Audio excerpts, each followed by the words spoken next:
দেখছি যে ব্রাজিলেরা যেভাবে ট্রল করতো আমাদের আর্জেন্টিনাদের, আজকে সেই ট্রলের জবাব মেসি দিয়ে দিল 3-0 গোলে। আমরা চাই আগামীতেও মেসি আরও ভালো খেলুক, আমরা তাদের সাথে আছি। খেলার ধরনটা দেখতেছি আর্জেন্টিনার, আশা করা যায় আমরা এই বছরের শিরোপাটা নিব। অনেক হ্যাপি ভাই আজকে আমরা, কারণ হচ্ছে আমাদেরকে নিয়ে ব্রাজিলের সাপোর্টাররা অনেক টোল করছে। সো আজকে আমরা তাদেরকে নিয়ে অনেক টোল করছি। আশাবাদী আমরা, যেহেতু মন থেকে দলকে ভালোবাসি সেহেতু আশা আমরা রাখবো এই আর্জেন্টিনা আবারও বিশ্বকাপ নেবে, আমাদের বুকে আবার আরেকটা স্টার যুক্ত হবে। আমরা জানতাম যে আমরা আজকে জিতবো। আমরা আজকে 3-0 গোলে জিতছি।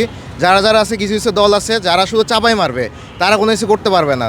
এই যে আমার ফ্রেন্ড আছে, আমার ফ্রেন্ড হয়েছে ব্রাজিল সমর্থক, সে শুধু শুধু আমাকে শুধু পচায়, কিন্তু সে অথচ কখনো জিততে পারে না। তার জন্মের পর থেকে আজ পর্যন্ত কাপ দেখতে পায়নি, ভবিষ্যতেও পাবে না দেখতে।